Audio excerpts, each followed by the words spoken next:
What if the world gives up on the two-state solution of the Palestinian-Israeli conflict? 70-plus years of conflict have played havoc with hopes for justice. Today, one-staters are actively seeking to impose an unthinkable solution on the region and the world. One state, propped up by structural inequalities, with Palestinians as second-class subjects. One state turning its back on its neighborhood, perpetuating divisions among peoples and faiths worldwide. 5 years ago, I stood in this chamber and spoke of the dangers of failing to move forward with peace. And today, I must say frankly that the dangers have grown. Violence continues, settlement building continues, disregard for international law continues. I've said it countless times and in countless ways, but I will say it again and again. A more peaceful world is not possible without a stable Middle East. And a stable Middle East is not possible without peace between Palestinians and the Israelis.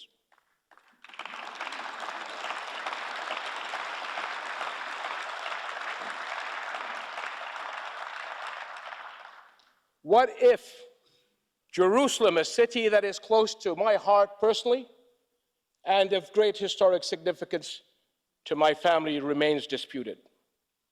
Can we afford to rob Christians and Muslims alike of the spirituality, peace, and coexistence that this city symbolizes, and instead allow it to descend into political conflict? Now, fast forward to the most recent standoff between the United States and Iran. What if next time neither side steps away from the brink, dragging us all towards untold chaos? An all-out war jeopardizes the stability of the entire region. What's more, it risks massive disruptions of the entire global economy, including markets, but threatens a resurgence of terrorism across the world. And I ask you another what if.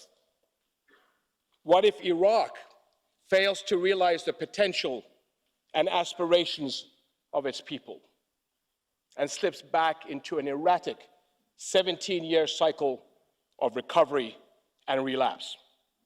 Or worse yet, conflict. Iraq is home to 12% of the world's proven oil reserves. But more importantly, it is home to over 40 million people who have suffered through 4 decades of war, crippling sanctions, occupation, sectarian conflict, and the terror of ISIS. Today, their future rests on a fragile peace. And I, for one, will not abandon our brothers and sisters there. Now, what if Syria remains hostage to global rivalries and spirals back into civil conflict?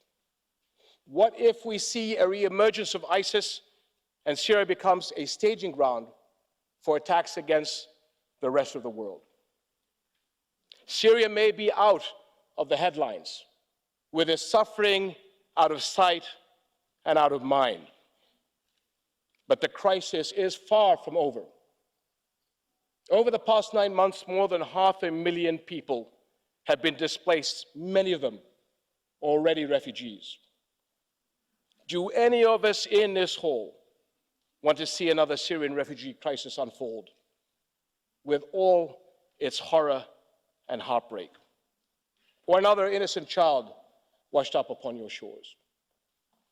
And I know I speak for everyone here when I say absolutely not. And let me ask you, what if Libya collapses into an all-out war and ultimately a failed state? What if Libya is the new Syria just much closer to the continent you all call home. And let me say again, what if Arab governments fail to create the more than 60 million jobs our youth will need in the coming decade? And if we fail, wouldn't we in fact be creating a perfect setting for extremist groups? We make their job of recruitment easier if we leave behind a trail of vulnerability and hopelessness. Can we afford to let the region's young people live without hope? My friends, let this reflection upon what if scenarios be a productive exercise, one that can preempt countless tragedies and safeguard our people along their journey. My faith in God reinforces my optimism and my belief in the strength and resilience of humanity. There is always a better and much more united version of us around every corner. The Holy Quran teaches us that those who endure in patience and put their trust in their Lord will enjoy the greatest rewards.